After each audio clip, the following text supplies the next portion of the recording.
ডিপজলকে বললো কি আপনি একটু নামাজের পরে এলান করে দিয়েন যাতে সবাই একটু বসে। তাই ডিপজল নামাজের পরে তার মতো করে এলান করতেছে এইভাবে, ইনশাল্লাহ ভাই বাকি নামাজের পরে মসজিদে ইমানে কিনের কথা হইব।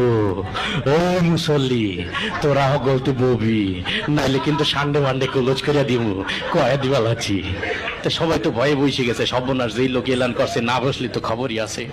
তারপরে ওই প্রথম যে ইমানের বিষয়টা, কালেমার বিষয়টা দেওয়া হলো মিশা সওদাগরকে, যে আপনি একটু কালেমার বিষয়টা আপনার মতো একটু সাজাই গুছাই বলেন।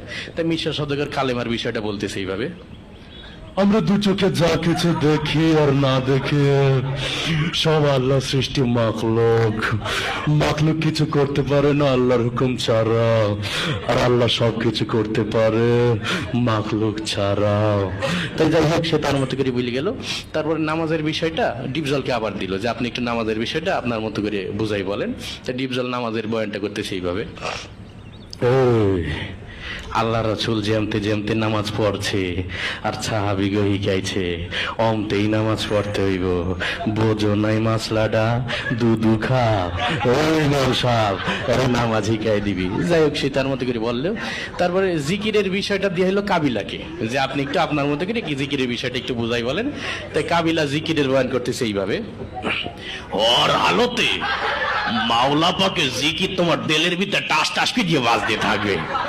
জিকির হইলে যদি তুমি কবরের ভিতরে হান্দাইতে পারো তাইলে তো বাইসেই গেলা, আর জিকির না হইলে কবরে হান্দাইলে ফেরেশতারা তোমার 14 শিকের ভিতরে হান্দাই দেবে।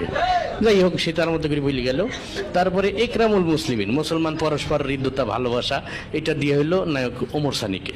তো ওমর সানি তার মতো করে বুঝাই বলতেছে এইভাবে, একজন মুসলমান আরেকজন মুসলমানের দুঃখ কষ্ট ভাগাভাগি করে নেওয়ার নাম একরামুল মুসলিমিন। চৌধুরী সাহেব আমরা গরিব হতে পারি, আপনার মতো বদদিন নই, আমি গত মাসেও 3 দিয়েছি। যাই হোক সে তার মতো করে বললো।